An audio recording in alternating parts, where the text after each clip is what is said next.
it is the farthest back you could probably go to relating contemporary times. Even though there is such a difference between modernism and postmodernism, there is a societal documentation that's happening as this turn of industrialization and the access to the camera and stuff like that. So that's kind of where direct photorealistic representation starts to maybe fall out of favor, and for these things that are a lot more expressive.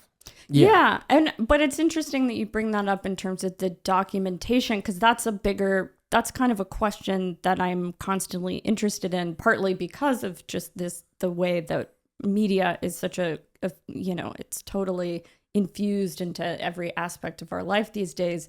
And so just the question of what can count as a document of something, which again is going back to Greenberg, is like, that's where I'm interested in the total opposite of art for its, I mean, granted, celebrate it. I'll celebrate anybody who wants to make art in that way. Mm-hmm. But for me, it's like, I'm interested in how it's tethered to something also outside myself. And then this question of like, okay, can a painting do the same thing that a photograph can do? Or what does it mean for a color to be used to document something? And like, what counts as like being an actual artifact?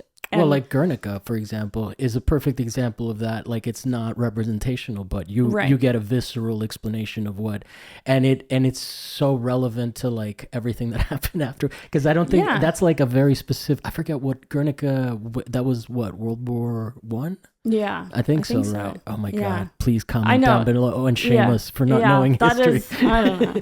but that like, that is, when was Picasso making work again?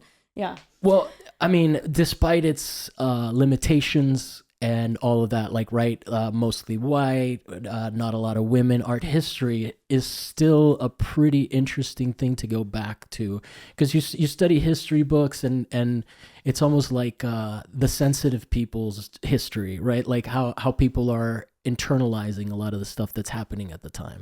Right. Yeah. And that's, I mean, at the same time, yeah, it's funny. It's a conversation I have with students, is like, then you think about the cause and effect of how people are also just responding to what came before. And that, I just think it's like impossible to look at history without looking at that kind of reactive, creative lineage that happens. And I think about like something like mannerism as being, it's like, another one favorite movement, it's like, what a bunch of weirdos. Like, they're just like, how far can we stretch this? And they're taking something that people have perfected in terms of being like, oh, now we know how to really make something that looks so true to life. And then they're just fucking with it. And it's really fun. And so, again, that's something that doesn't necessarily actively inform my work, but there's so many things to celebrate in it. So, yeah, but there's people that work today, I mean, to call attention to, I guess,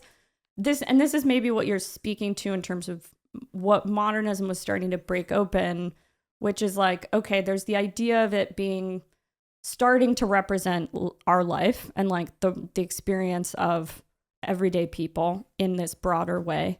But then there's also, to me, so that opens up and kind of can extend to maybe where I get excited is like where process starts to also become part of content. Mm-hmm. And so that's where I definitely align myself, or that's a really crucial part to how I think through my work in general, is just that the paintings themselves are not autonomous. Like, they're a part of this larger structure, and almost like thinking about the performance in the paintings as being, deeply connected. And so then, that's what kind of that era opened up, was like, well, what about this like performative part of making work? How does that affect the content? But it's oddly,